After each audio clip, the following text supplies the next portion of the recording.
በዘመን ይፈጸማል ተብሎ የማይታሰብ በመጽሐፍ ቅዱስ ተጽፎ ያነበብነውና እግዚአብሔር እድሎችን ይሰጣል። የልብሱን ጫፍ ብቻ ብነካ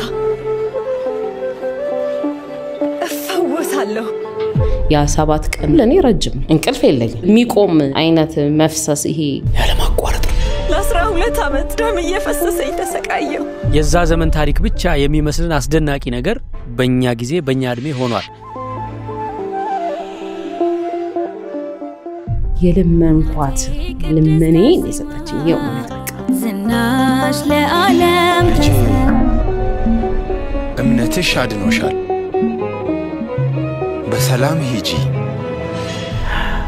አራተኝ ስልኩ ረጅም ሰዓት ሲያዝ ምናምን እየቀለድኩ ደወለችልህ እንዴ ምናምን እያልኩኝ ማለት ነው።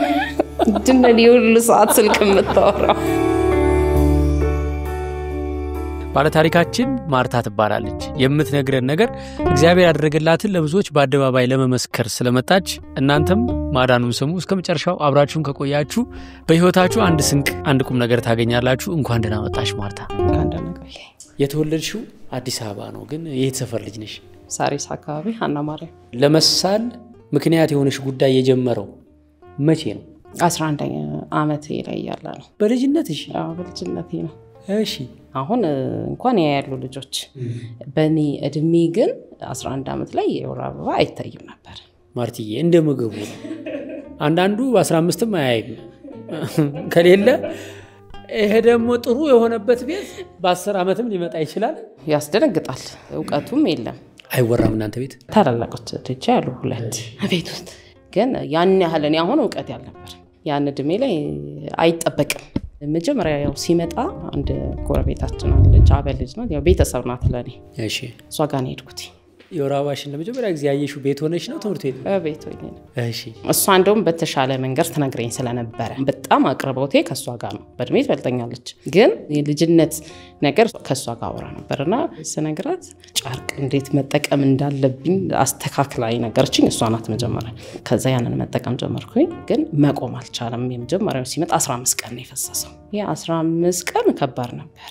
11 ዓመት ልጅ ሆነሽ ደግሞ ያስደነግጣል። አንደኛ ሞዴስ የለም ቤትም ሲያቆ የመጀመሪያ ስለሆነ ነው እንደዚህ የበዛው ሚል ነው አስተሳሰባችን። ሁላችንም ይበዛል የመጀመሪያ ሲሆን ግምታችን ነው። ከዛ ቆይቶ በሁለተኛ ወር ላይ ነው የመጣው። ከ15 ቀኑ በኋላ 15 ቀን ቆይቶ ነው የመጣው። 15 ቀን ሳይሆን 1 ወር አልመጣም። እሺ በሚቀጥለው ወር መጣ ማለት ነው። ያኔ ሲመጣ በጣም ከባድ ሆነ። በቃ ማለት ህመም ነበረው። ወገብ ህመም አለው። በቃ ቤት ውስጥ በዳዲ ነው የሚያስኪደው። አላቆመም። ወር ሙሉ ነው እየፈሰሰ የነበረው። በቃ በጣም ከባድ። ወሩን ሙሉ ቤት ነሽ ማለት ነው እየታመምሽ? እሄዳለሁ ትምህርት ቤት እና አልፎ ከወንበሩ ነበር መሬት የሚፈሰው። በዛ ላይ ደግሞ በጣም ከባድ የሆነ ነስር አለብኝ። በማስጠረቢያ ተደቅኖ የሚፈስ ነው ካፍንጫ የሚወጣ የነበረው ደም። አዎ ሲመጣ ነው ወይስ በተደጋጋሚ ነስርሻል? በተደጋጋሚ ነስረኝ ከበፊት ነው። ለትምህርት ቤት ይጠቅመኝ ነበር። አስተማሪ እንዳይመታሽ ይነስራታል ይባላል። በጣም ነው የሚነስረኝ። አሁን 1 ወር ሙሉ እንደ ወር አበባ ያለማቋረጥ ደም ሲፈስሽ በነስር ደግሞ እንዳልሽኝ ማስታጠቢያን ያክል ነገር የሚሆን ከየት ነው የሚመጣው ያ ሁሉ ደም? ማለት ትንሽዬ ልጅ ነሽ 11 ዓመት ልጅ። አዙሮሽ ወይ በቃ መውደቅ እኮ አለብሽ። ከዛ ወይ ደም ማነስ አያልቅም እንዴ ደምሽ? በጣም ነው የሚያልቀው። ነጭ ነው የሚሆነው። ማንም ሰው አይቶኝ ደም ማነስ አለብሽ ነው የሚባለው። ቆዳዬ በራሱ ነጭ ነው የሚሆነው። ሐኪም ቤት አልሄድሽ? በዛ በ1 ወር ጊዜ አልሄድኩም። ለምን? ሐኪም ቤት መሄድ ልምድ የለንም ቤታችን ውስጥ። በዛ ሰዓት ግን ምንድነው በቃ ይሄ የመጀመሪያ ስቴፕ ነው፣ ስለዚህ እየተስተካከለ ይሄዳል ነው ሁላችንም የምንለው። ይሁን ስራ ስር ምናምን ታኝቆ ተደርጎልኝ ያውቃል። አሁን እኔ አላውቀውም ስራ ስሩ ምን እንደሆነ። ከቴ ጋር ስንሄድ እንደዚህ የሚያሹ ምናምን አሉ አይደል? አወቀሽ ሲፈሰኝ ያገኙኝ ማለት ነው። ነይ ብለው የሆነ ስር ንቅል አደረጉና ጭፍጭፍ አድርገው አኝከሉ። እሺ አኝኩኝ። ከዛ ትፍ ያሉኝ ተፋው። የተፋውትን በአፍንጬ በደም የሚደማው በኩል ከተቸዋል ሳብኩት። ከዛ በኋላ ቆመ። ለምን ያክል ጊዜ ቆመ? ወዲያው ነው እንጂ የሚቆመው። እለት ሰው ነው ያ ነገር የሚከሰተው። ወቅት አለው በቃ የሆነ ወይ ፀሐይ መቶኝ ይሁን አላስታውሰውም። አሁን በምክንያት ይጀምራል። ትኩረት አላረግበትም። ተጣልተኸኝም ይሁን እናቴ እስክትመጣ አልታጠበው ቁጭ ነው ማረገው። እሺ ማዛም እንደትራለች።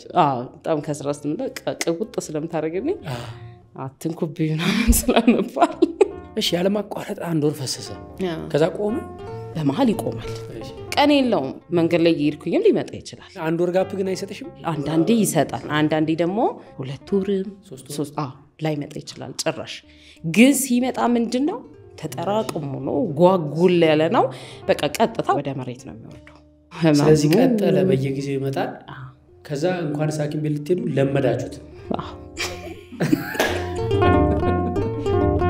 ይለመዳል ችግር እኮ መጀመሪያ ያስደነግጣል ከዛ ይለመዳል ተለምዷል እሺ ያ እንደዛ እንደቀጠለ አመት ምናምን ቆየን ማለት ነው ሲመጣም ሲሄድም ትምህርት ቤት ምናምን በቃ ሰፈር ላይ ያው በነጋገሪያ ነኝ ግን አስወርዳ ነው ገና በዚህ ድምዋ እንደዛ አይነት ደም እንዴት ይፈሳል መንገድ ላይ የሰው ጃኬት ለምኛ አሸርጬ እመጣለሁ ሲደጋገም ግን አይገባቸውም እንደዛ እንዳልሆነ አይገባቸውም መረዳት አይቻልም ይከፋሃል ጓደኞች ናቸው የሚነግሩሽ አሁን አንድ ሰፈር ነን ተያይዘን የምትሄዱ ትምህርት ቤት አንድ ክፍል ነን አብረ ሆነ ይሄን ሲያወሩ ተሰማ ያስከፋሃል ያንን አመት ትምህርት እኔ ብዙ ተማርኩኝ አይደል መሄድ አልችልም ወገቤን ያመኛል ተቀምጬ ስነሳ በጣም ነው የሚከብደኝ እናትና አባትሽ በህይወት ነበሩ ይዛኔ አባቴ በህይወት የለም የ9 ወር ልጅ ሆኜ ነው ያረፈው ነፍሳቸውን አሜን እናትሽ የኢኮኖሚ አቅም አልነበራቸውም አንቺን ሐኪም ቤት ለመውሰድ በወቅቱ ነውስ ግንዛቤው አቅሙ የለም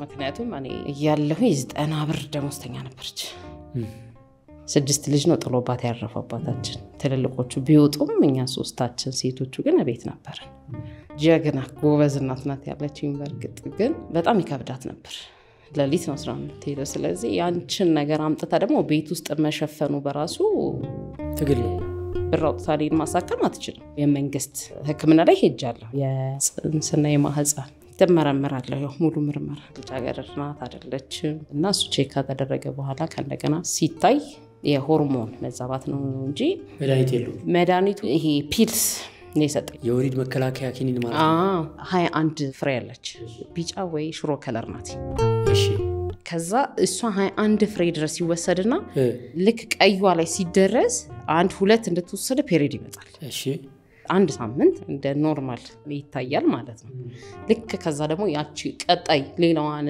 መድኃኒት ይጀምራል ካልጀመርሽ ግን ይቀጥላል አዎ አይቆምም ስትጀምሪ ግን ይቆምልሻል በቃ መድኃኒቱ ይቆጣጣራው ጀመር ማለት ነው ይገርማል መድኃኒቱን እየወሰድሽ ምን ያክል ጊዜ ቆየልሽ እንደዚህ ተስተካክሎ መድኃኒቱን በቃ ለ6 አመት ደሰድኩት 6 አመት ሳታቋርጪ አላቋረጥኩት ጨጓራሽ ምናምን አልነካው ሰውነቴ በጣም ተቀየረ እንዴት ቁርጭምጭሚት የሚፋተገው ልጅ በቃ ባንዴ ነው ፊዚካሊ ተለወጥኩት ወፍር አልኩኝ በዛ ሰዓት ዲፕሬሽን ምናምን ነበር እንዴ አዎ እንዴ አለ አይደል ማለት በጣም ይጨንቃል እንዴ ሲመጣ አሁን መድኃኒቱ ቢወሰድ ራሱ ያ 7 ቀን ለኔ ረጅም እንቅልፍ የለኝም የሚቆም አይነት መፍሰስ ይሄ ጋፕ ያለው ነገር አይደለም ያለ ማቋረጥ መቀመጥ አትቻልም ምንጣፍ ይነጠፋል እዛ ላይ ረጅም ሰዓት ማሳልፈው በደረትሽ ተኝተሽ ነው ቁጭ በል ወገቤ ላይ ይላልው በዛ ሰዓት 21ን ፍሬ ስትውጪ ይቆማል በጣም ህመም ካለው ቀዩን ለምን እንደምትውጪው ወሩን ጠብቆ እንዲፈስ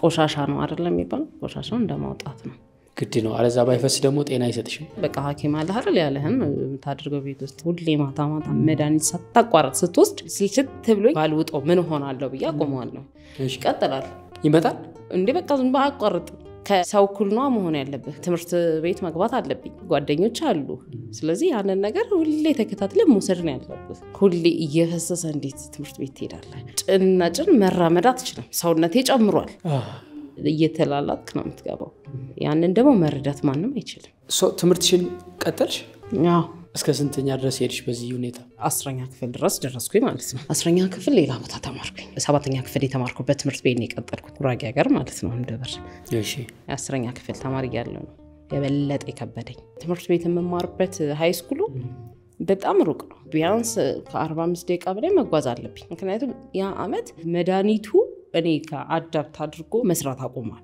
በግሪ ነው የሚሄደው ሴትም ብትሆን ካልደረሰበት ይሄን መረዳት አትችልም ምክንያቱም አንድ ቀን መጣ ብላ ፔሪድ በዛብኝ ብለህ ቤት ረፍት የሚያደርጉ ሴቶች አሉ ይሄን አያሳያቸው የእውነት ማለት ነው በቃ ለማንም እኔ ያሳለፍኩት ነገር እኔ ላይ ይብቃ ነው ማለት ሁሌም ያስቻለኝ እግዚአብሔር ነው እንጂ በዛ አቅም በዛ እድሜህ እንደ ወጣት እንደ ልጅ አሁን ይሄ አፍላ እድሜህም እንደ ልብህ ከጓደኞች ጋር አለ መሆን የሚያሳልፉት አይደል በዛ ሰዓት እኔ ያላየኋቸው ያለፉኝ ነገሮች አሉ በቃ አንደኛ ከቤተሰብ ጋርም አለ መሆን ይከብደኛል እጅግ በጣም ትልቁ እሱ ነው ከእንደገና ደግሞ እንዲህ የምናገርበት አመመኝ በቃ እንደዚህ ሆንኩ ብዬ ማስረዳው ሰዓት አይደል ደክሞኛል ስልችት ያለኝ አስረድተሽ ደግሞሻል ይረዳሉ አይረዱኝም የሚሉት ቤተሰቦቼም ቢሆኑ ሰልችቶኛል እኔ ግን ልክ ያንን ሰዓት ላይ ማትሪክ የምወስድበት ወቅት ላይ ነው በቃ ከባድ ጊዜ የመጣብኝ በህይወቴ እንደው መመለው የሚገርም ያንን አመታቶች ሁሉ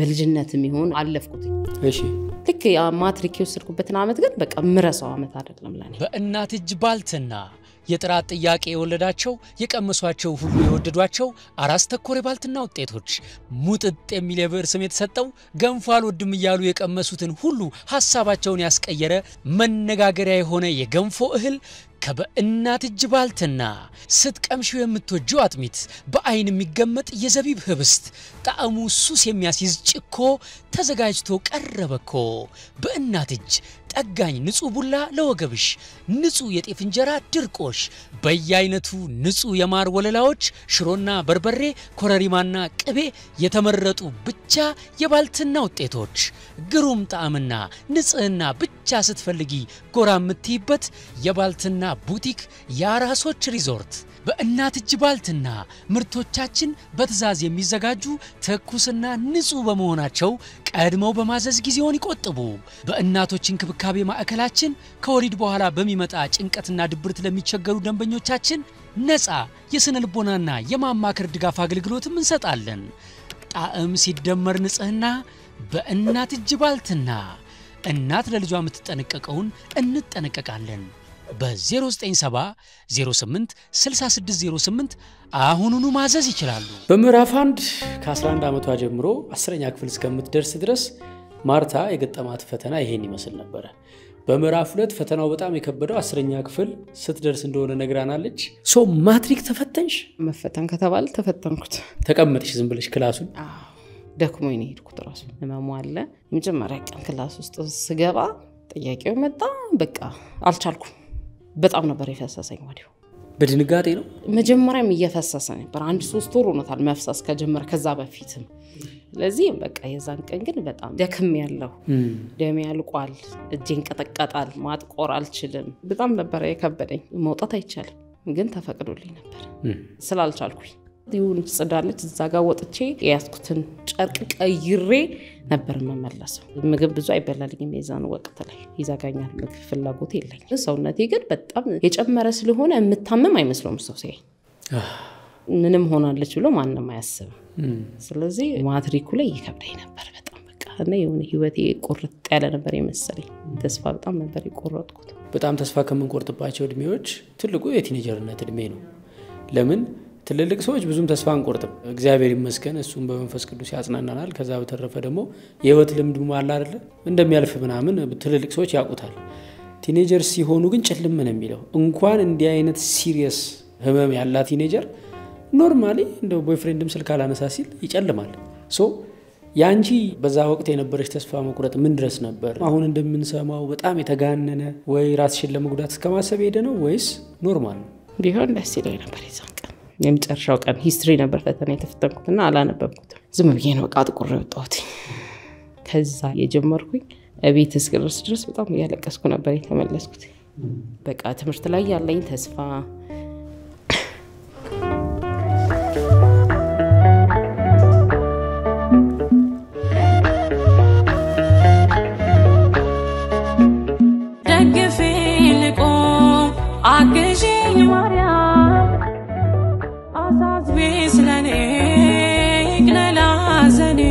ተስፋ ማረጋው ነገር አለ የምታቀደው ነገር ይኖራል ህይወቴ ያበቃ ነበር የመሰለኝ የዛን ቀን ሌላው ቀርቶ ቦይፍሬንድ ቢኖረኝም በያስባለሁ ስለዚህ ያንን ማድረግ አለመቻል ከደገና ትምህርት አለመግፋቱ የነበረብኝ ጫና በጣም ሆዳ አስብሶኝ ነበር የዛን ቀን ነው በቃ ወደ አዲስ አበባ መመለስ ፈልጋለሁ አልኩት እህቶቼ ደውሉልኛል እንድመጣ ይፈልጋሉ እነሱ ያመመኝ እንደሆነ ያውቃሉ መጀመሪያው ይሄ ማትሪኩ ሊደርስ ሲል በራሱ ተመለሽና በቃ ትታከሚያለሽ ነገ ተደርሻለሽ ድጋሚ መፈተን ይቻላል ስለዚህ ታዩ ያን ያህል እየተማርኩትም አልነበረም ትምርቱ ማትሪክ የሚባለው ነገር በቃ ያኔ ማብቂያ ነው መሰለኝ ባልመለስ ደስ ይለኝ ነበር ወደ ቤት ባልገባም ምጮህበት ሄደህ አቅፈኸው ይሁን የሚያላቅስህ አይደል ምታቅፊው ግን ሰው የለም አያለኝ የዛን ቀን በቃ ወደ ቤት መመለስ ፈልጋለሁኝ አልኩ ያዛ ማክሰኞ ነው ምናምን ተመለስኩ አርብ ጨርሼ ፈተናኝ ስመለስ መኪና ውስጥ ስገባ በጣም ነበር በቃ ሰው የሚያዝንልኝ ነበር ማለት በቃ መኪናው ተበላሽቶ ነበር ምን አይነት ቦታ ላይ ተቀመጥሽ ከኋላ ነው አጋጣሚ ደግሞ መጨረሻ ላይ ተቀመጥኩት እና ፒስታ ስለሆነ ይርግጠዋል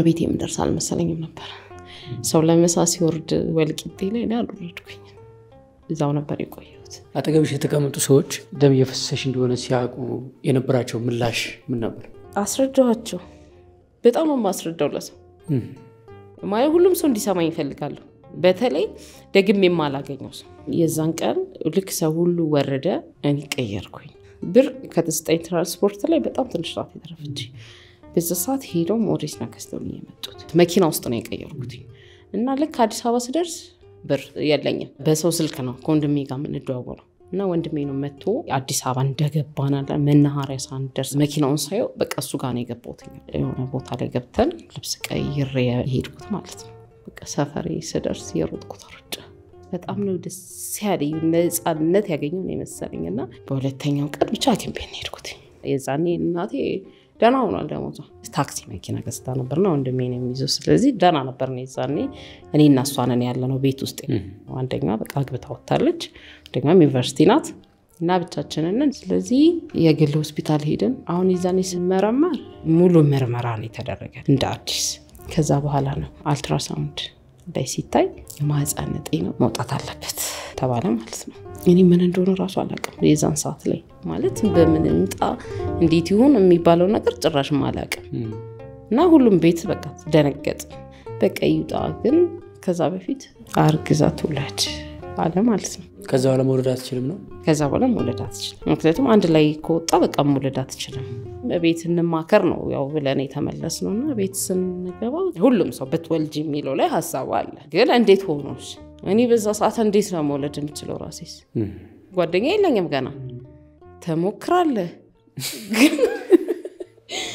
ገጠር ከርበሽ ነው መጣሽ ገጠር ከርቤ ከእንደገና ሌላ አዲስ ህይወት ላይ ነኝ እኔ ፋይሬጂ ታሳውቶልኛል ስለዚህ ከየት ነው የሚመጣው ከእንደገና ይረገዛል ወይ ምናልባት የዶክተሩ አባባል የማህፀን እጢ ስለሆነ ማህፀኑን እናውጣው ነው የሄድኩበት ቦታ ላይ ማለት ነው በጣም ይወራ ነበር አብረታውራ የለ ሐኪም ቤት ስትሄድ ማህፀን እጢ አንድ ላይ አዋልዷትናም ተብሎ ፎቶ ሁላ ተለጥፏል የሴትየዋ ማለት ነው እጢ ያለባት ሴት አዋለደ ተብሎ ግን ምን እንደሆነ አላቀም ጭራሹ ነው ተማከርነ ቤት አወራንና በቃ ይውጣ ህይወት ይቀጥላል ረፍት ያለሽ ነው እነሱ ከዛ ከስቃይ ማረፊን ነው ሁሉም አሁን የሚያስበው በቃ ያንን ሂደት ማለፍ ነው እንጂ ነገ ያለውን ነገር ማሰብ ማንም አይችልም አንቺ ምን አሰብሽው እዛ ሰዓት እኔ በጣም ልጅ ወዳለሁ ልጆች እንዲኖሩ ይፈልጋለሁ የዛን ቀን ግን ቤተክርስቲያን ሄድኩኝ ሀንዬን ሄድኩት ያሳደገች ሁሌም መምላት እኔ ክርስትና ልጅሽ አይደለሁ በቤቷን ያደኩት ሄጄ በጣም ነው ያለቀስኩት አሁን ይሄ ነገር ሆነ ማለት ነገስ ተስፋ የለኝም ህይወቴ እንደዚህ ነው የሚሆነው እና በጣም በቃ ለምንኳት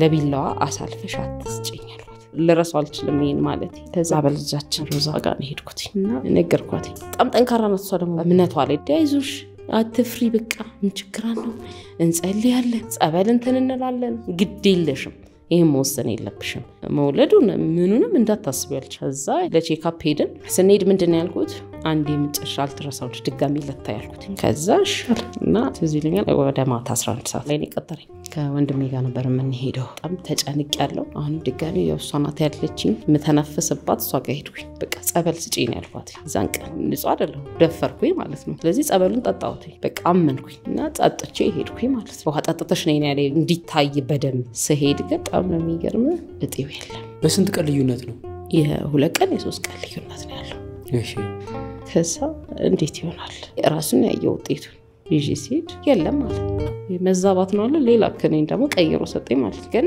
ምንድነው ወሰድሽው እንዴት አሁን ላይ ያሳይ ይቻለ ሲለኝ ጸበል ጠጥቻለሁ ሌላ ምንም ያረኩት ነገር የለም ጋፕ ሲኖርሽ አለኝ ለምን ጸበል አትጠመቂ? እኔ እዛ ላይ ሆኜ ጸበል መሄድ ምናምን አላስብም።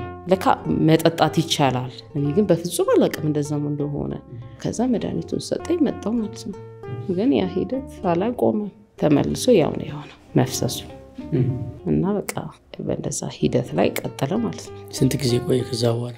3 ወር ቆሞ ከዛ ደግሞ ሲመጣ አይቆምም። 3 ወር ቆሞ ምን ያክል ጊዜ ሊፈስሽ ይችላል? ወርም 2 ወርም ሊፈስ ይችላል። ሰውነትሽ አይቀንስም? ምን እንደማክል 80 ምናምን ኪሎ አልሆነ። ይገርማል በጣም የሰው ልጅ ተፈጥሮ። እኔ አሁን ወሩን ሙሉ የፈሰሰው ደም ለምሳሌ ሰማያዊ በርሜል አለ አይደለ? ውሃ ነው ብለን እናስብና ለአይምሮአችን ምስሉ እንዲቀለን ወሩን ሙሉ ቢጠራቀም አንድ በርሜል ሊያክል ይችላል። ከዛ ደግሞ አንቺ እዚህ ጋር ቆመሻል። አሁን በርሜሉ እዚህ ጋር የት ነበር ይሄ ደም ይባል ኤክስፕላኔሽን የለም። ከየት እንደሚመጣ ታውቀው? እኔ አይመስልህም? የእውነት እኔ ራሴ አይመስለኝም። ማብቂልም አይቆምም። ከእንደገና መልስ የለህም። በዚህ ቀን ያበቃል የሚባል አይደለም። እኔ አሁን ሰርግ ሲሄድ እንዴት ሆኜ እንደተመለስኩኝ አውቀዋለሁ። በጣም ነው መጨፈር ሞድ። በዜና ተጨፍራለች መባልች ነው ለራሴ ሰርግ ሄጄ በጣም ተበለሻሽቴ ነው የምትወጥ። እያንዳንዷን የህይወት ክፍል ከዚህ ጋር ማሰብ ከባድ ነው። ስንት ዓመት ቀጠለ ከዛ በኋላ? በጠቅላላ አሁን እየመጣ እየሄደም ህመሙ ምን እንዳለ ከ9 ዓመት ድረስ ግን ቀጥሏል። 9 ዓመት ሲሞላ ምን አዲስ ነገር ተፈጠረ? እሱ ነው እንግዲህ ታምሩ። ተስለሽ ነበር? የዛን ሰዓት አልተሳልኩኝም፣ ግን የዛን ዓመት የወንድሜ ባለቤት አረፈች። ያቺ ገጠር ያለችው የአዲስ አበባ ሐኪም ቤት ታመላልሰኝ የነበረችው ልጅ ከሷ ጋር ነበር አብረን የምንሄደው እና የሷ ህይወት አለፈ በወሊድ ምክንያት። በህክምና ስታት ነው በደህና ነው የሄደችው። 3 ዓመት ልጅ አላት። ልደቱና ክብራ ፋሲካ ነበር። እሑድ ነው ማክሰኞ ዕለት ነው እሷ መውለድ ሐኪም ቤት ሄደችው ማለት ነው እና አብሬያት ነበር ሄድኩት እኔ። ኦፕራሲዮን ተደርጋ መንታ ልጆች ነው የወለደችው። እንደወለደች አይደለም የሞተችው፣ ሳምንቷ አረፈች ማለት ነው። አደራ ልጆቿ እነሱን አሳድጋለሁ ብዬ የወሰንኩት እኔ ነኝ። ያኛው 3 ዓመት የሞላው ህፃን ልጅ አለ ቤት ውስጥ። 2 መንታ ልጆች ናቸው። በጣም የሚያሳዝን አሟሟት ነው የሞተችው። 28 ዓመት ወጣት ናት። ነፍሷን ይማር። እና የሷ ልጆች እኔ ማሳደግ ጀመርኩኝ። እግዚአብሔር ባረከኝ በእነሱ። እነሱ ሳሳድግ ለኔ በጣም ፈተና ነበረው። አንደኛ የማታ ቴክኒክና ሙያ ገብቻለሁ። ሆቴል ማኔጅመንት ትምህርት ጀመርኩኝ ማለት ነው። የእነሱ ኃላፊነት ግን እኔ ላይ ነው የወደቀው። መንታ ልጆች መያዝ ደግሞ ህመም ኖሮ ከባድ ነበር። ሳልወልድ ግን እናት ነው የሆንኩት። ለሊት አትተኛም። አንደኛው ሲነሳ አንደኛው ያለቅሳል። ከእንደገና ደግሞ ኪሎአቸው በጣም ይወረደ ነው ልጆቹ። በጣም ድቅቅ ያሉ ናቸው። ሰውነታቸው ይላላጣል። ጡት ስላልጠቡ አብሽ በወተት ምናምን አጠጫቸዋለሁ። በቃ ደህና ሆኑ። ግን ትምህርት ቤት ላይ ሲሄድ አብሻብሽ ነው የምለው። የሽንት ጨርቃቸው እሱን ሳጥብ በቃ ትኩረቴ በጠቅላላ እነሱ ላይ ነው። ልክ ከነሱ ተወልደው 5 ወር ልጅ ልክ መስከረም ላይ ስለ ቅድስት አርሴማ ሰማሁኝ ማለት ነው። ምንድን ነው የሰማሽው? አንድ እህታችን ጁራ አርሴማ ሄዳ እንደዳነች እናወራለን። ፀጉር ቤት ቁጭ ብለን መንፈስ ነው የሰው እጅ ምናምን ብለው ማለት ነው። ማቃት ልጅ ናት። የሷን ታሪክ ሰማሁ። ፀጉር ቤት አለ ቤታችን። ፀጉር ቤት ተሰበሰብ ታወራ የለ እና እህቴም ትመጣና ይሄን ታሪክ ትነግረኛለች። እኔ እኮ ዳነች ትለኛለች። የዛን ቀን የምር ልቤ ደነገጠ። በቃ አስቤ አላቅም ገዳም ምናምን የሚባል ነገር ጭራሽ ሄጄ አላቅም። ለምን? ልምድ የለኝም። በዛ ላይ እቤት ውስጥ በጣም እኔ ኃላፊነት ያለብኝ አሁን ያልኩ ልጅም ጠፍታ ነው የምትሄደው እና ትነግረኛለች። ገዳም ሄጄ መጣው የሚበላውን ነገር ትነግረኛለች። ቆሎ ነው የሚበላው ስትለኝ እኛ ቤት አሁን ከክፍለ ሀገር ይመጣል ሽምብራ ምናምን የበንቆሎ ላንፋ ታውቃለህ? አገዳው እሺ በቃ እሱን እንጨት አያይዛለች። ድርቅ ያለ ሽሮ የሆነ ቆሎቼ ሰጣታለሁ። እሺ ከዛ ያንን ስሰማ እኔ በጣም ልቤ ደነገጠ። በቃ እዚህ ቦታ መሄድ አለብኝ ስላት እንዴ ሂጂ ምናምን አለኝ። ልጆቹ ማን ይዝልኛል አልኩ። የዛኔ ሐሳቤ ይሄን ሁሉ ልጅ እንዴት ነው ጥዬ የምሄደው? እናቴም ቤት ውስጥ ሌላ ልጅ አለች። ሁሉ እንይዝልሻለን አለኝ። አንቺ ብቻ ዳኝ እንጂ እንይዛለን አለኝ። በቃ በጣም ደስ አለኝ። የዛኔ እንቅልፍ አልወሰደኝም። በ25 ነው የሰማሁት። መቼ ላይ መሰለ ፔሪድ ያየሁት? ሐምሌ ላይ ነው የሰማሁት። መቼ ነው? መስከረም ላይ 3 ወር ላይ ነው። መምጫው ነው ማለት ነው። ለምን ሐምሌ መጣ እየፈሰሰ ነው እንጂ ነው እንዴ? ስራም ነበረኝ። ስለዚህ ሞዴስ ምናምን በደንብ ተጠቀማለሁ። የዛኔ በቃ አድጌያለሁኝ። ግን እንዴት ሆነሽ ምናምን ሲል ድኛለሁ እላለሁ። ሰልችቶኛል ስለሱ ማውራትም። ከባድ ነው። ሐምሌ ገብርኤል ላይ ቆሜ ታቦቱን ሳይሆን ራሱ በቃ በጣም አለቀስኩኝ። በርቀት ነው የቆምኩትና መቼ ነው እንምድነው? እድሜ ልኬ እንደዚህ ነው ወይ መቀጠለው? ገና ቤተክርስቲያን ስገባ ራሱ ማልቀስ ነው የምፈልገው። በተለይ ብቻዬን ቆምኩኝ። ገና ደጁን ሳየው ቅፍም ያደረገኝ ነው የሚመስለኝ ራሱ። እንደ ልጅ መጣሽ ብሎ የሚቀበለኝ ነው የሚመስለኝ። ስለዚህ ልክ ስደርስ እረፍት ነው ለኔ። የዛኔ እሷ ጋር ሄድኩኝና ዘጭኝ አልኳት። በጣም ነው ደስ ያላት። እሺ አለች።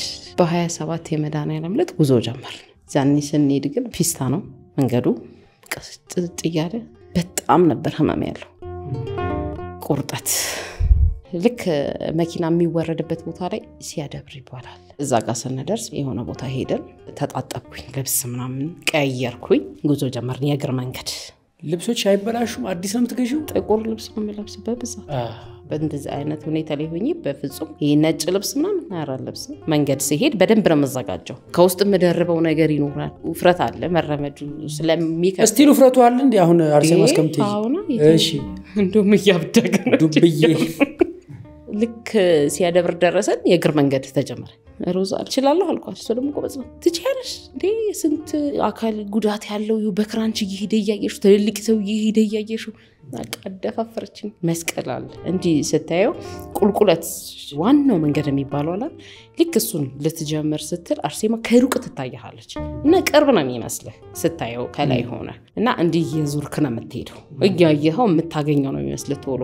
ከዛ ልክ ያ መስቀል ቦታ ላይ ስደርስ ቀጥ ብሎ ነው የቆመው ሄዱ ማለት ጸጥ አለ። በቃ ይሄ የመፍሰስ ነገር ምንም የለው። እየፈሰሰ ነበር መንገድ ውስጥ ነው። በጣም ነበር የሚፈሰው። የሚገርም በጣም ፈጠንኩኝ። አረ ቀደምሽኝ እየተባልኩ ቶሎ ነው የሚሄድ። የምናልፍባቸው ሴትዮ አሉ እሷ የምታውቃቸው፣ እሷ በጣም ስለምትመላለስ ማለት ነውና እዛ ደረስን። ወንዝ እንወረድ መጀመሪያ ተባለ። ወንዝ ሄድን፣ ተጣጠብና ቀስ እያለ መፍሰስ ጀመረ። ከዛን አባትና እናክር ንስሐ እንግባለች። ምንድነው የምለው አልኳት። እንደዚህ አርገሽ ከሆነ እንደዚህ ሆኖ በቃ የዋሸሹ ካለ ያመንዝርሹ ካለ ምናምን በቃ ዝርዝር አርጋ ማመንዘርን ራሱ ተንተና ነገረችኝ ማለት ነው። ከዛ ሄድኩኝ ገብቼ እንደማለቅ ነገርኳቸው። እየጠየቁኝ ተናገርኩኝ ማለት ነው። መጠመቅ እችላለሁ ወይ ስላቸው አንቺ መጠመቅ አትችይም ማለት ምክንያቱም ያው ይፈሳል ይበክላል። ስለዚህ መጠጣት ግን ትችያለሽ። እንዴት ይገባል ጸበሉ? በቃ እዚህ ስር ነው የሚይዘኝ። መጠጣት ሁሉ አቃተኝ ማለት ነው። በቃ ከብድና የሚለኝ ቤተክርስቲያን የምትቆይበትን ጊዜ ተመዘገበ። ሱባኤ ለመያዝ ጸሎት ቤት ይገባል። ምህላ አለ፣ እጣን ይታጠናል። አሁን እኛ የሆነ እናት ጋር ነው ያረፍነው። እዛው አካባቢው ዲዙራን ቤቶች አሉ፣ የግለሰብ ቤቶች ተሰብስበው ጸሎት የሚደረግበት ቦታ ላይ እጣን አለ። በቀፈን ያለ ነው። ረጅም ጸሎት ነው የሚደረገው። በቃ የዛኔ ለኔ ረጅም ነው አድርጌውም ስለማላውቅ። ስንት ሰዓት ነው ያ ጸሎት የሚጀምረው? 12 ሰዓት በኋላ ሰርክ ፀሐይ ስትጠልቅ ማለት የጋራ ጸሎት ነው የሚደረገው። ቀኑ ምን ስታረጉ ነው የምትሉት? እኔ የገባን ቀን ንስሐ ስንገባ እሺ፣ ጸበል መሄድ የሚፈልግ ጸበሉ ራሱ ረጅም ነው የእግር መንገዱ። ከዛ የመጣንበት ራሱ ረጅም ነው። 2 ሰዓት ነው ተጉዘን የመጣ ነው። ቅዳሴ ሳለ ቤተ መቅደስ አላ እሺ። የዛኔ አዲሱ ቤተክርስቲያን አልተሰራም ነበር፣ ግን ጅምር ላይ ነው። ትንሽ የነበረች ቤተክርስቲያን እዛ ውስጥ ነው ቅዳሴ የሚያለው። ይሄ ሁሉ ፕሮሰስ ሲሆን እንደ በፊቱ አይፈሰኝም። አዲሱ የህይወት መንገድ አሁን ይጀምራል። የቀጣዩን ዘመን ተፈላጊ ሙያ ጥርት ባለ መንገድ እኛ ጋር ይማሩ። ዘመኑ የሶሻል ሚዲያ ነው። ኤዲተሮች ደግሞ በባትሪ ይፈልጋሉ። ስራ አጥቻለሁ፣ ተምሬ ቁጭ ብያለሁ፣ የራሴን ስራ መስራት ፈልጋለሁ። ለሁሉም ኤዲቲንግ መልስ ነው። በ0975 516360 መመዝገብ ትችላላችሁ። አሁኑን ወስኑ። በጣም ነው የቀነሰው። ከዛ በህላ ላይ ገባን። ተጨነቀች ነፍሴ። በቃ እፍን ነው ያረገኝ። ነጠሌንና ማውለቅ ጀመሩ። ጸሎት ማድረግ አልቻልኩም። ተንበረከኩኝ እኔ። ከዛ ከበደኝ። ልቤ ስር ነው የሚጨንቀኝ እና በጣም ተጨነቅኩኝ። ከዛ ሉጥ አልኳት። አትውጭም፣ እዚህ ነው የምትጨርሺው አለች። እያመመኝ ነው አልኳት። አትውጭም። በጣም ተጨነቅኩኝ። አፍንጬ ላይ ከበደኝ። በቃ ይሄ የሚስበኝ ነገር መጣ ማለት ነው። ይጎትተኛል። ሊነስርሽ እንደዚህ አይነት ስሜት ነው የሚሰማኝ። ተነሳውና ሮዛ አልኳት። በጣም ነው ያስቸገርኳት። በቃ እዛን ሰዓት ጭንቅ ያዘኝ። አፍንጬን አመመኝ እና እስኪ ይሄን አልኳት። ዞር ራስቴ ከዚህ የጀመረ እንደዚህ መጥቶ እዚህ ድረስ መግል ይዟል። እሺ፣ ባንዴ በቃ ጤፍ ነው የሚመስለው። ነጠብጣብ ይሁን ነጭ ሆነ መግል ይዟል ማለት ነው። እሺ፣ አየቺ። ይሄም በቃ የሆነ ታምር ነው። ስለዚህ እንጨርስ ግድ ይልሽም ቻይ ዋቶጭ ማለት እዛው ያዘች። በቃ ጨረስን፣ ወጣን። ከዛ እምነት ማግኘት አልቻለም። ማታ ነው የግቢዋ ላይ ወሰደችኝና ልውስ አድርገችው አፈሩ። እሺ፣ ልውስ አድርጋ እንዳለ ፊቴን ቀባች። እምነትን እየተለቀለኩኝ በእንደዛ ቀጠለ። እኛ በ27 ነው ሄድን። ቅድስት አርሴማ አንገቷን ለሰይፍ የሰጠችበት ቀን መስከረም 29 ነበር። እሺ፣ እሷ ከዛ በፊት ህልም አየሁኝ ብላ ነገረች። ማርቲን ልትድኝ ነው አለች። ገና ስሄድ ራሱ እንደ ዳንኩኝ ነው የሚሰማኝ ነበር። እሺ በቃ እንደው እንዳፍሽ ያርግልኝ ከዛ ሂጂ ጸልይ ብላይ የጸለይኩ ጸሎት ምን እንደሆነ ታውቃለህ? ሴት አድርጊ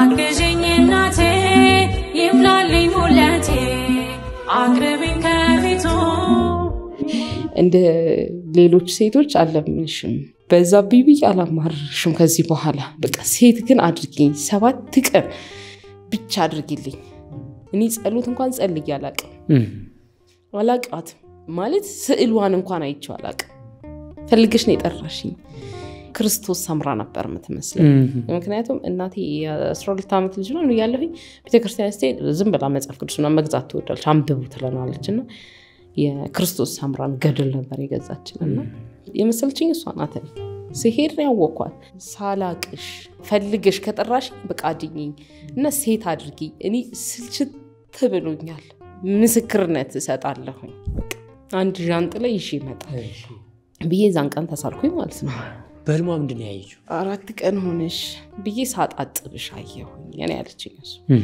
በቃ ልትድኝ ነው ተኛችና በጣም ተስፋ በቃ ደስ የሚል ነው የምታጋባበት ነገር ራሱ ማለት ነው ልክ የንግስቷ ዕለት የሚገርም ነገር ቀጥ ብሎ ቆመ ምንም ነገር አላየሁ አፍጬ ላይ የነበረ ምልህ ሲነስረኝ የነበረው ነስር ነው አብሮ ለከይ ወጣው እና ደረቀ ሲላይ ደርቆ የሚገርም የዘንባባ ምልክት ነው የሰራው ዘንባባ ይዛ ነው አርሴማ መናቀፈር ጥቁር ብሎ በጣም የሚያምር ነበር በቃ እንደ ቃል ኪዳኑ ይመስለኛል ደጅሽን የረገጠ ምርልሻለሁ አይደል ሚለው ስለዚህ ደጇን በመርገጤ ብቻ ነው የተማርኩት ከዛ በኋላ መፍሰስ አቆምኩ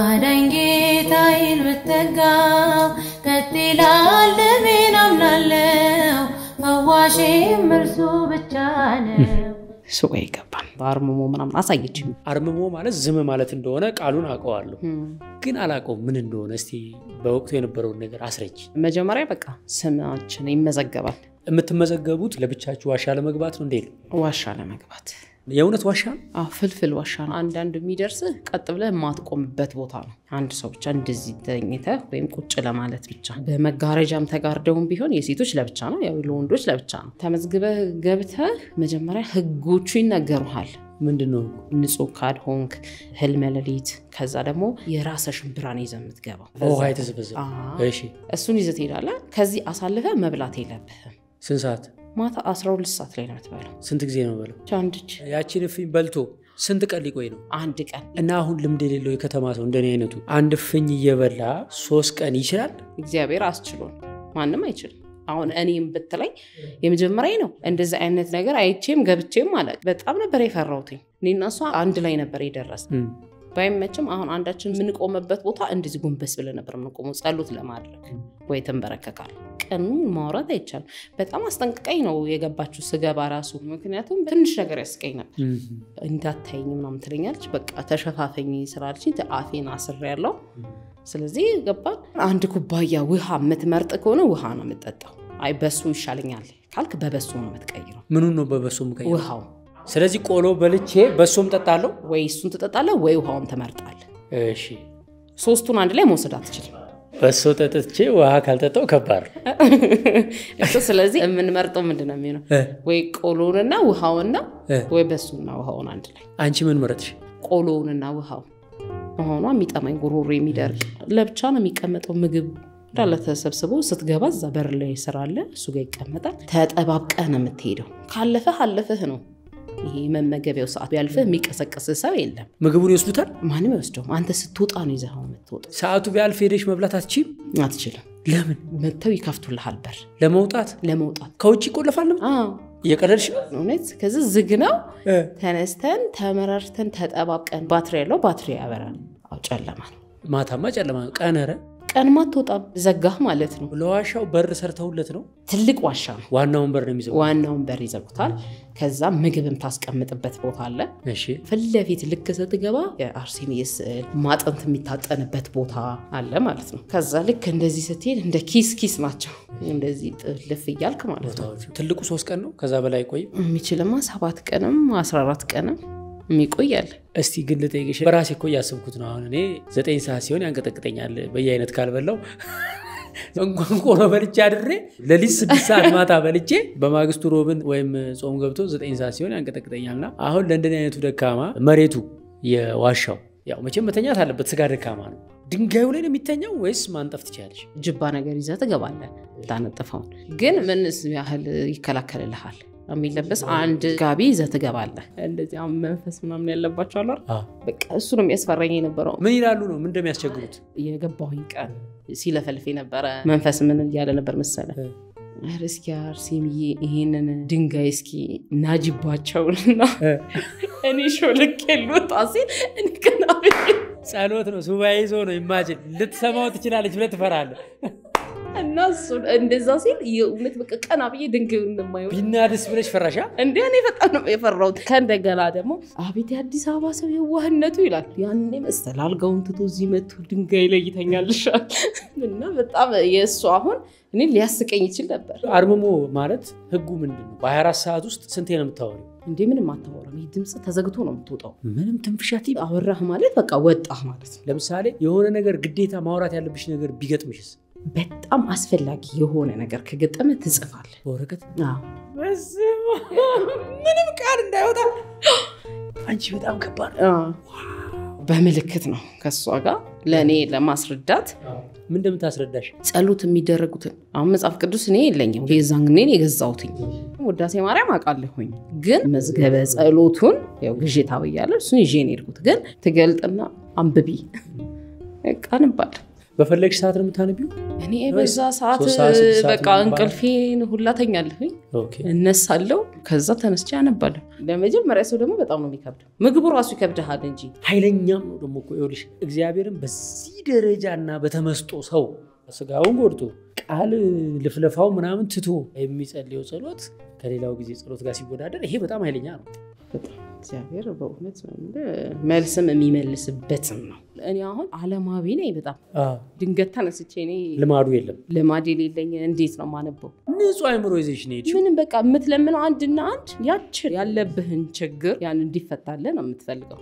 ምን ጸሎቶች ትጸልይ ነበር ውዳሴ ማርያም መልካ ኤዶም በጣም ነው የምወደው በቃ ደስ ትለኛለች አጭርም ናት እሺ ያረዘመች ስለሆነች ኦኬ የምትጸልዩት ሰዎች ኮሜንት ላይ ንገሩኝ ስንት ገጽ ነው መልካ ኤዶምን የደረሰው ማን ነው ለምሳሌ ውዳሴ ማርያምን ቅዱስ ኤፍሬም ነው አይደል ሌሎቹ ሁሉም ደራሲያን አሏቸው በመንፈስ ቅዱስ ተገልጾላቸው የደረሱትና እዛ ግን አሁን በሱባኤ ጊዜ ግን ሰፊ ሰዓት ስላለ ከሚጸለዩ ጸሎቶች አንዱ አንቀጸ ብርሃን ይነበባል ማለት ነው እንዲ ዝንፍ አይደለም እኔ ከነገረችኝ ላይ ሰይፈ መለኮት አንብቢ ካልሽ ሰይፈ መለኮት ነው ማለት እና እፈልጋለሁ አጠራጠር ያለ ትፈልጋለሽ እንደዛ እንጸልያለን ማታ ለሽንት እንወጣለን ውሃ ያስቀምጡልሃል በር ላይ ወይ ዘይደ ተጣጥበ ተመልሰ ትገባል እዛ ውስጥ ሆነሽ ደግሞ ይፈስ ነበር ቆመ ይዛን ቀን እኮ በ29 የቆመ ነው በ29 የቆመ ነው ቀጥ ብሎ በቃ ጠብም አይደል ጠብም ምንም ነገር አሜን መጀመሪያ የተሰጠን መመሪያ ያለ አይደል ተሰጠህ ነገር አሳልፈ ከመጣ ወይ ቱሃን ወይ ቁርጫ ከተፈቀደው በላይ ከበላሽ ህጉን ካላከበርክ አይጥ ሊመጣ ይችላል እባብ ሊመጣ ይችላል ተመስሉ ስለዚህ አትደንግጡ ያን ራሱ ማሰብ እንዴት እንደሚያስፈራኝ እኔ ጨለማ ላይ ነው ምንም ነገር አይታየም ጨለማ ውስጥ ነው ቁጭ ብትዩ ማለት ነው በጣም ጨለማ ጧፍና ብራል ባትሪ ይዘን ነው የምንገባው ቀንም አይታይም መስኮት የለም እኔ የለም ስትወጣ ነው የምታየው እና ያቺ 3 ቀን አለቀች ረሃቡ እንዴት ቻልሽው አስቺኝ ብዬ ለምኝ እባክሽን ያልኩት በቃ ይሁዲን ነገር ያጅልኝ እንዳልወጣ ራሱ አቋርጠሽ ናት እሱ ብቻ አይደለም እኔን ሐሳብ የሚያስዘኝ እኔ ወጣው ማለት እሷን እዛ ትቻት ነው የምወጣው ያንን መንገድ ከእንደገና መመለሱ ማረፊያ ቦታ እንዴት ነው ምደርሰው ፍርሃት አለኝ ስለዚህ እሱ ሁሌ ይጨንቀኛል እኔ ምን አድራሽን ብዬ አለቀችልኝ እሺ ከዛ በኋላ በቃ መጣን ወደ አዲስ አበባ በስንተኛ ቀናችን ማለት ነው በ3 ቀን ሱባኤውን ፈጽማችሁ ወጣችሁ የዛን ቀን አረፍን በነጋታው ሌሊት በቃ ተመለስ ወደ አዲስ አበባ እና አለች እኛ ጋር አርሴማ መብራት አይል እዛ አንድ ቀን ሄጄ አላውቅም ስመለስ ግን በየወሩ መሄድ ጀመርኩኝ ለ6 አርሴማ ማለት በቃ ወዳጆች በጣም በቃ እና ስመለስ ሁሉም የምርዳሽ ወሬ ሙላው ቆይ ምናምን ይባላል አፍንጬ ላይ የወጣው ነገር ምን ሆነሽ ነው ቤት ስመጣ ራሱ ልክ አንድ ወር ሞልቶ በስነ ስርዓት መጣ እሺ ልክ 7ኛ ቀን ቆመ ማለት ነው የለመንኳት ለምኔን የሰጠችኝ የእውነት በቃ ካለሽበት ገስግሼ መጣሁኝ እናቴ ቅድስት አርሴማ ዝናሽ ለዓለም አሜን። እግዚአብሔር እድሎችን ይሰጣል። ሕክምናን አስሞክረኝ ባህልም የተባለበት ቦታ ሄድኩኝ ተስፋ እስክትቆርጥ ድረስ ያለውን ነገር ሁሉ አስሞክሮ መዳን በእግዚአብሔር እንደሆነ ነው ያሳየኝ ለኔ አሁን እኔ በአርሴማ ጸበል በቃል ኪዳኗ ባልድን ኖሮ የዳንኩበትን ሐኪም ቤት እየጠራሁኝ ዶክተር ከሌ በጣም ጎበዝ ነው እሱ ጋር ሄዳችሁ ታከሙ እያልኩኝ ነበር ማስረዳው አሁን ግን ሴቶችን ሳይ አሬ ነገር ይድናል ቅድስት አርሴማ ለምን አትሄዱ ሌላ ማቀው ነገር ስለሌለ ሁሉ ቦታ በቃ አርሴማ ለምን አትሄዱ ማለት ጀመርኩ በቃ ታመመን በቃ እዛ ሄዱ እኔ ራሴ እንደዚህ ድኜ ብዬ ማውራት ጀመርኩ በቃ በትክክል ለምን ተደርጎልኛል እኔ መልስ አግኝቻለሁ አልከፈልኩኝ የካርዳው ጫል ተባልኩ ምንም ሳትጠየቅ ያንን ሁሉ አመት ያለቀስከው የፈሰሰው ደም በአንድ ቀን ዳንኩኝ ብትልኮ ይከብዳል በትክክል ግን እግዚአብሔር ምሳነው ነገር የለም እና በጣም እልህን አስጨርሶኝ ደከመኝ ሰለቸኝ በቃኝ ስል በህይወቴ አርሴምዬ የመጣችው በዛ ጊዜ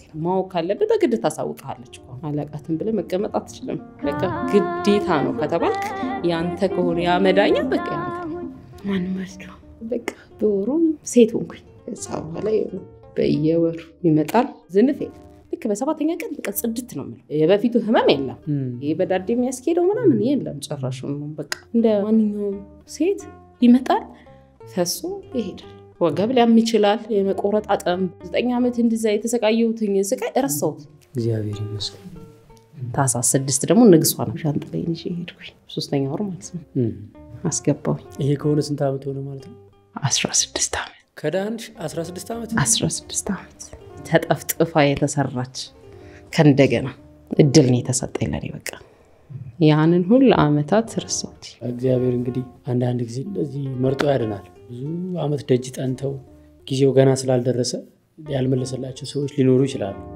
አንቺ ደግሞ እንደነገርሽኝ ቤተክርስቲያን የሚል ልማድ የለሽም ድሮ በሰው አድርጎ ጠርቶ እንደዚህ ይፈውሳልና እግዚአብሔር ሁሉ ጊዜ ትክክል ነው በጣም የሚገርም ነው 9 አመት ሲፈስ የነበረው ደም ከቆመ 16 አመት ሆኖ ነው ምትይ 16 አመት ከዛ በኋላስ በዚህ 16 አመት ውስጥ ሴት አርጊኝ ብለሽ ማቤታችንን ጠይቀሻል ከወራባ ጋር በተያያዘ እንደማንኛውም ሴት ጤነኛ የሆነ ዑደት እንዲኖርሽ ረድታሻለች ከዛ ውጪ ግን እንደ ሴት ጥያቄዎች ሊኖሩሽ ይችላል ለምሳሌ ጓደኛ መያዝ ሊሆን ይችላል ከዛ በኋላ አዲስ ነገር ነበር አዎ ፈላጊ ኖርሃል ያልቀጠሉ ግንኙነቶች ነበሩኝ ከመዳንሽ በፊት ነው ከመዳኔ በፊት ጀምሬ ነበር ዴት ማድረግ ማለት አልሆነም አንደኛ ነገር ያልኩ ልጆች በህይወቴ ላይ ገብተዋል ስለዚህ እነሱን የሚያዝ ኃላፊነት ስላለ እንደ ልቤ መውጣት አልችልም የወንድሜ ልጆች ማታ ትምህርት ቤት ሄዳለሁ ቀን ላይ ከነሱ ጋር ሳልፋለሁ ጸጉር ቤት ሰራለሁ እዛው ግቢ ውስጥ ስለሆነ ማለትና ያን ያህል ረጅም እንትን አልነበረኝም ካርሴሚ ስመለስ አንደኛው ልጅ ህይወቱ አልፎ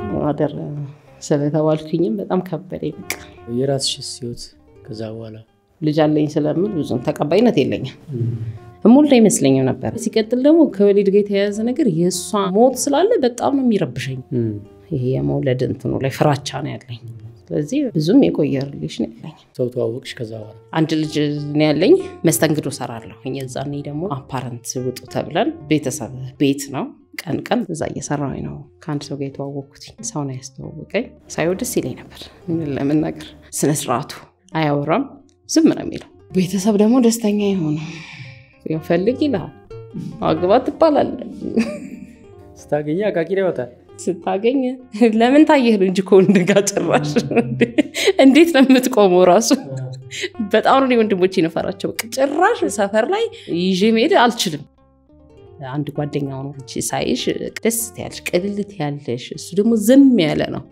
እና ለምን ከሱ ጋር አብራቸው አትሆኑም ማለት እንዴ ትዳር የለውም ልጅ የለውም አልኩት ዳር የለውም ከቤተሰብ ጋር ነው የሚኖረው ላስብበት ነው ምክንያቱም እኔ እዛ ጋር ያልጨረስኩት አለኝ ሪሌሽንሺፕ ግን አለ ብለህ የሌለ ሰው አለ አይደል ያልዘጋሹ ፋይል ስላለ ማለት ቆይ ያልኩኝ ልቤ ትዳር መያዝ ይፈልጋል ውስን ብዬ መኖር ፈልጋለሁ ግን ደግሞ እዛ ጋር የሄደ የመጣ መሰቃይበት ሰው አለ ከባድ ነው ለኔ የዛኔ በቃ እንዴት እንደምወሰን ተነጋገርን አብረን ግልጽ ነው ተናገርኩት እዚህ ጋር የጀመርኩት ነገር አለ ግን አብሮኝ ይሁን አይሁን የሚለው ነገር ጭራሽ አልወሰንኩም በቃ እና እናስብ አብረን እንትያይ እንደዚሁ እዛ ጋር ያስኩ መስሎ ያሳድደኛል ከዚህ ጋር እየታየው ነው ለምን አልዘጋሽም ያንን ፋይል አንቺ እኔ በፈልገው እሱ አይፈልግም ታዲያ ምን ያልዘጋሁት ፋይል አለ ያልከፈትኩት ፋይል አላቲ ማለት አብሮ መሆንም ይፈልጋል እሺ ግን ደግሞ የማይሆንበት ደግሞ ምክንያት አለ አንቺ ትወጂዋለሽ እንዴ እሱም ይወደኛል እኮ መውደዱ ነው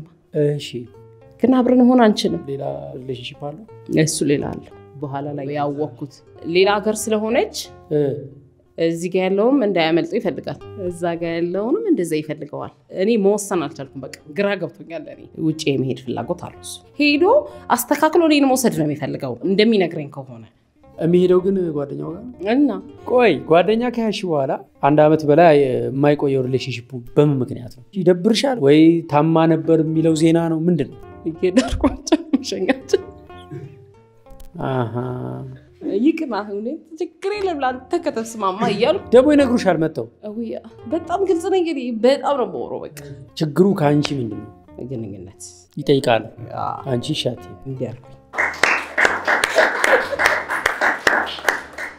ከጋብቻ በፊት የሚጠይቅ ሰው ከጋብቻ በኋላ እንደማያገኘው እርግጠኛ ሆነ ሰው ነው ስለዚህ ይደገፋል እግዚአብሔርም የሚወደው ነው እንደዚህ አይነት ጥያቄ ሲያቀርቡ እንጋባና በህጉ በስርዓቱ ስትያቸው እንደሚሉት ገና ነኝ ኢኮኖሚ ትንሽ እንስራ እንጂ እኔ አሁን ለትዳር እምሆን አይነት ሴት ነበርኩኝ በወቅቱ ከተማውን እንኳን አላውቅም ቤት ውስጥ ማሳለፍ ነኝ ስራ ቤት ውስጥ በመስራት ያም ይመስለኛል እኔ ምናልባት በኋላ ላይ ነው ንቀት እያልኩ የመጣሁት ከሰዎች ጋር መተዋወቅ ስጀምር ኤክስፒሪየንስ ያለኝ ነበር መስለው ግን በወሬ ሁሉን የጨረስኩ ነው መስላቸው የነበረው እግዚአብሔር አልፈቀደውም የኔ አይደሉም ብዬ ነው እኔ የምወስነው ትክክል ያ ሪሌሽንሺፕ በቃ ሊቆይ ጭራሽ አልቻለም ምክንያቱም ውሸት ነበር ድራማ ነበር የሚሰራብኝ በራሴ ነው የደረስኩበት ሌላ መኖሯን ራሱ ስልኩ ረጅም ሰዓት ሲያዝ ምናምን እየቀለድኩ ደወለችልህ እንዴ ምናምን እያልኩኝ ማለት ነው ድንደል ይሁሉ ሰዓት ስልክ የምታወራው ቢዚ ሆንክብኝ ምናምን እያልኩኝ ከዛ ነው ያወቅኩትኝ ማቆምም እፈልጋለሁ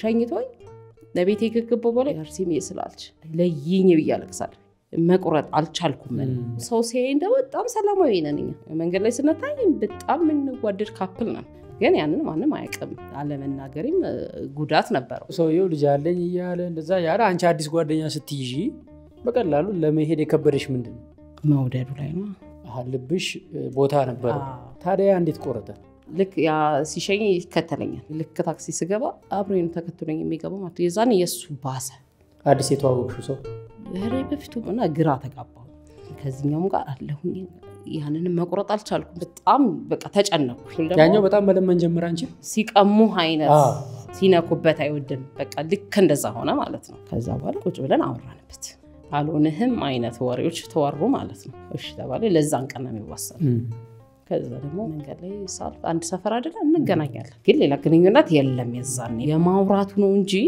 ቤት ውስጥ አብሮ የመቀመጥ ያ ነገሮች በቃ በአጠቃላይ የለም ሰው ስላገኘው እዚህ ጋር ማለት ነው እሱም ደግሞ ይጠብቃል መልሴ እናቴ ተታመማለች እዛኔ በመሃል ኦፕሬሽን ተደረጋለች አንገቷ ላይ እሷን እያስታመምኩ ያለ አግቢ ያለች አንቺ በቃ የዋህነሽ የሁሉም ተላላኪ ሆነሽ ነው የምትቀሪው ስለዚህ አንቺ ትዳር ከያሽ አልቺ ተከበረልሽ ማንንም ተነስቶ አንቺ ነይ እዚህ ቦታ ሂጂ ነይ ልዝዝሽ ልላክሽ አይልሽም ባልካለሽ ተከበረልሽ ስለዚህ እባክሽን አግቢያለሽ አንድ ሳምንት ሆስፒታል አብረን እናሳልፍ እና ያን ስትለይ የሚገርም ነገር በጣም ማሰብ ጀመርኩኝ የሱ ቤተሰብ ጋር ፕሮግራም ነበር ፕሮግራማቸው ላይ ተገኘሁኝ እናትየው ከሴት ጋር ይተውት ስለማያውቁ በጣም ደስ አላቸውና አዲስ የተዋወቅሽው ጓደኛሽ ማለት ነው እሺ ለሱ ቤት ሄድ በግሩፕ ነው ይሄር ነው ስልኬን ተቀበሉ ወሰዱ ደወሉልኝ በነጋታው ፈልግሻለሁ አሉ በጣም ነው የደነገጥኩት በቃ ፈልግሻለሁ ሲባል ለምን ይሆናል ብዬ ላስብ ከሄድኩኝ ጓደኛ ናችሁ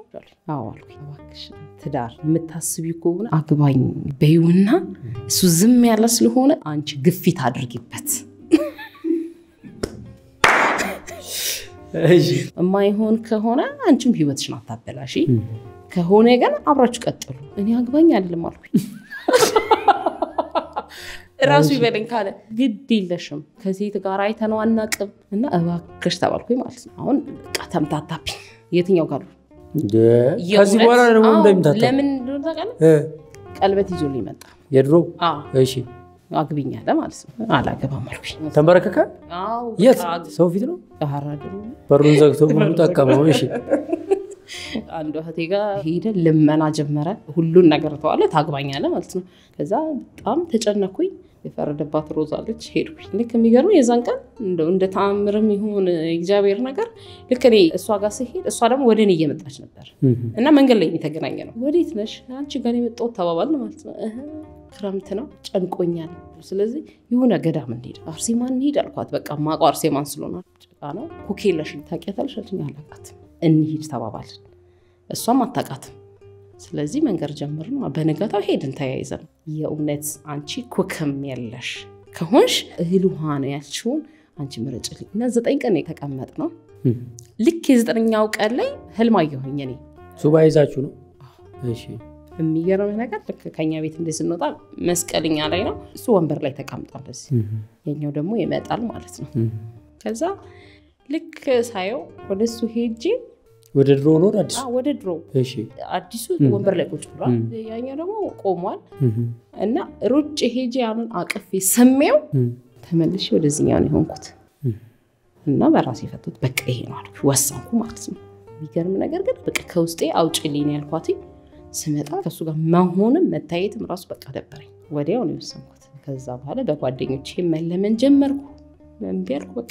በቃ ወሰን አደረኩኝ እኔ የዛኔ ማለት ነው። ኩኬለሽ እጂ በአመቱ ተጋባን ማለት ነው። ትዳር ከስከ 12 አመት አራተኝ አድርጎልኛል የሰራዊት ጌታ እግዚአብሔር ይመስገን። አረሳኝም አምላክ አነሳኝ ከትበስ 12 አመት ወትዳር እግዚአብሔር ይመስገን። በጣም የሚገርም ነው። ልጆች አፈራችሁ? ሌላ ፍራቻ ነበር። በቃ ትወልዳለች አትወልድም የሚባለው ደግሞ አሁን እኔ በቃ ችግር የለውም አምኛለሁ ሁሉ ነገር እንደሚሆንልኝ። 1 አመት ቆየሁ ሳልወልድ በቃ አትወልድም ማለት ነው። ከዛ በሽታ እኔን ያለቀቀት ልጅ መስጠት እግዚአብሔር ለኔ አቀተው እና በአመቱ ወንድ ልጅ ወለድኩኝ። እግዚአብሔር ይመስገን። እሱ ደግሞ አቦዬን በጣም ነው የሚያከብረው። እኔ አርሴማ አልነበረም ማታ ላይ አርሴማ እንደረገለት ሆነ መሀል ላይ ነው የወለድኩት የመጀመሪያ ልጅ። ሌላ አለ ማለት ነው ያሳደግኩትስ? ስንት አመት ሆነው እሱ? 16 አመት። የወንድምሽ ልጅ ማለት ነው? ያንቺ ልጅስ? 10 አመት። የሚደንቅ ነው በጣም። ማታኔ ይባላል። ምን ማለት ነው? ኢብራይስጥ መጽሐፍ ላይ ነው ስፈልግ ያገኘሁት የእግዚአብሔር ስጦታ ማለት ነው። እሱን ነፍሰ ጡር ሆኜ መጀመሪያ አርሴማን ሄድኩት 1 ወር ከምናምን ሆኜ በሳምንቱ ዝቋላ አቦ ሄድኩ። ከዛ በኋላ ጉዞውን አቆምኩኝ። ከ6 አመት በኋላ ነው ድጋሚ ወለድኩት። አትደግሚም እንዴ እየተባልኩኝ ማለት ነው።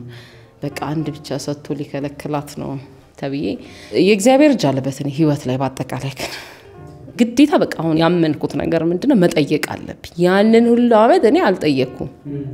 ምክንያቱም አንድ ሌላው አለ አይደል ነው ማለት ይሄስ ባልወልድ ኖሮ እና ሰው ደግሞ ምንድነው የሚመስለው መድኃኒት እየተጠቀምሽ ነው የማትወልጂው ጭንቅ ነው። የአማሻ ማርያም ሄድኩኝ። ከዛ የት ነው ሰምቼ አላውቅም ጭራሽ። ብዙ አትታወቅ። የት ነው? አዲስ አበባ ውስጥ ነው? ደብረ ብርሃን አልፈህ እሺ ወደ ጻድቃኔ መስመር ስትሄድ ደብር ናት። በሶ ቆሎ ዳቦ ነው የምትሄደው። ምንም አይነት የገበያ ቦታ የለውም። ቦታው ጸጥ ያለ ነው። ደስ የሚል ቦታ ነው። ለጠይቅ ሄድኩበት ጉዳይ ሌላ ነበር። ክብረ በዓሏ ጊዜ ጋቢ ይነጠፍና ዙሪያው ታቦት ሲወጣ ይሄድበታል። አበባ ይጎዘጎዛል ላይ ማለት ነውና ያንን ጋቢ በእምነት የለበሰ ሰው መውለድ የማይችል ይወልዳል፣ ህመምተኛ ይፈወሳል። የቦታው ቃል ኪዳን ነው። ስለዚህ ያንን ጋቢ አምጥቼ አስቀምጫለሁ። ገዝተሽ ነው? ከቤትን ጋቢ ዘም የራስሽ ነው የምታነጥፊው? ነው የራስ ጋቢ መስቀል የሌለው ጋቢ ዛችሁ ነው የሚባለው እና ያን ጋቢ ይነጠፋል ዙሪያውን ቤተክርስቲያን። የእውነት ነው ነገር በሰልፍ ነበር ምስክርነቱ። ነቁጭ በቃ እየሰማሁኝ አለቅሳለሁ። ህዳር 21 ታቦት ወጥቶ ሄድኩና ምን እንዳልኩኝ ታውቃለህ? እንድጠይቅሽ ፈልገሽ ነው መቤቴ በቃ እውነት ማለት እንደሚያስፈልገኝ ታውቂያለሽ። ካፌ እንዲወጣ ፈልገሽ ነው ማለት ነው። ኩላ ግብተን ያልወለደች ጓደኛ ስላለች እኔ ለሷ ነው ጭንቀቴ። የዛኔ ግን በጣም ብዙ ሰው በቃ ከዚህ አመት በኋላ ወለድን ነው የሚሉት። ረጅም አመት መውለድ ሳንችል ትዳር ይሄን ያህል ቆይተን ሲሉ ቁጭ እየሰማሁኝ ተነሳውና ሄድኩኝ። በቃ እሺ ለጠይቅሽ እሺ በቃ ያስፈልገኛል እና ልጅ ስጪኝ። የሚገርም ነገር በወሩ ነፍሰ ጡር ነበርኩኝ እኔ። ሴት አርግልኝ ደሞ ዳለሁ እመርጣለሁ ደሞ። ከዛ ከ6 አመት በኋላ የማርያም ተወለደች ማለት ነው። አሁን 4 አመት ልጅ ናት። እግዚአብሔር ስሙ ይመስገን። ውፍረትሽ መቼ ነው የጠፋው? የመጀመሪያ ልጄን ወልጄ የ2 ዓመት ልጅ ምናምን ከሆነ በኋላ ብሶብኝ ማለት ነው። መተንፈስ አቃተኝ። በጣም ወፍርሽ? ያው ለሰርጊም ወፍራም ነኝ። እሺ። ደረጃ መውጣት አቃተኝ። ኮንዶሚኒየም 3ኛ ላይ ነኝ። ስንት ኪሎ ነሽ? እርጉዝ እያለሁ 100 ነበርኩ። ከዛ በኋላ ደግሞ 87 ምናምን 90 ከዛ በቃ ረቀንሽ ነው ሲል መች ከበደኝ ምናምን እላለሁ ማለት ነው። ምን እንደታየኝ አላውቅም። ልጄን ማሳደግ አለብኝ አልኩኝ። እየሞትኩኝ ነው ያልኩት። በቃ ሄድኩኝ ስፖርት ተመዘገብኩኝ። የሚገርም ነገር ማለት ነው በ3 ወር 25 ኪሎ ነው የቀነስኩት። በስፖርት ብቻ ነው በዳይት? ምግብ ጠላት ይሆነ መደበቅ ጀመርኩኝ። ጭራሽ ከምግብ ጣፋጭ በጣም እወዳለሁ። በዛ እንደኔ ነሽ? ሲበሉ ካየው ጓጓለሁ። አዎ። ስለዚህ ያንን 3 ወር በጣም ዋጋ ከፈልኩኝ። እሺ። መሰራው ማታ ላይ ነው። እንቅልፍ ችግር የለብኝም። ንቁ ነኝ ነኝ። ለሊት 9 ሰዓት ምንም እነሳለሁ። ስፖርት 11 ሰዓት ላይ ሄዳለሁ። ባለቤቴ ነው ልጄን የሚይዝልኝ ወይ ደግሞ ጎረቤት ጋር እያስቀመጥኩ ነው የሚሄደው። በጣም አክራሪ ሆንኩኝ። በቃ 1 ሰዓት ያህል ማሽን ሮጣለሁ። እልህ ኤሮቢክስ ደግሞ ሰራለሁ 2 ሰዓት ተኩል ድረስ ማታ ገባለሁ ማለት ነው። ልክ ሲገባ ምግብ ብቻ አሊ በትሪ ተከምሮ ማን በፊት መበላው አቆምኩኝ። መልኬ ተቀየረ። እንዴት? ጭራሽ እኔ ራሴ አላቆም ያንን መልኬ የኡነት በጣም ከሳው። ብዙ ሰው አላወቀኝም። 3 ወር ሰፈር ላይ መሄድ አቆሚያለሁ። ልክ ስቀንስ በረደኝ። የኡነት በጠራራ ፀሐይ ኮፍያ ያለው ልብስ ለብሼ ካልሆነ በቃ በጣም ነው የሚበርደኝ። ወደ 60 ኪሎ ነው የገባሁትኝ። ከባድ ለውጥ ነበር። እኔን አከርሽኝ። አሁን 64 66 ነኝ። በጣም ነው የከሳሁት። ከዛ 3 ወር በኋላ በለቅሶ ምክንያት ነው ሄድኩት። ሲሄድ መነጋገሪያ ነው። እህቴን ይጠይቋታል። ምን ሆና ነው? በቃ ጎረቤት ምናምን። አረ ስፖርት ሰርቼ ነው። በእውነት ነው የምልህ። ሰው አያምንህም። ታመሽ ነው እናቴ ያለችኝን በሰማ ስትይ ጤፍ ለሸምትላችሁ ትጂማ በምግብ ጨክና እንደዚህ ቸግራት ነው የሚሆነው። እናቶች እኮ ያስባሉ። በጣም በቃ ማለት ትንሽ እንኳን ቢመባል ጀመርኩ ማለት። እግዚአብሔር ይመስገን የተሟላ ምስክርነት ነው ይዘሽልኝ የመጣሽ። ከተፈወስሽ 16 ዓመት ካገባሽ 12 ዓመት። እንግዲህ ቅድስት አርሴማ በጣም ትልቅ ሰማዕት ነች።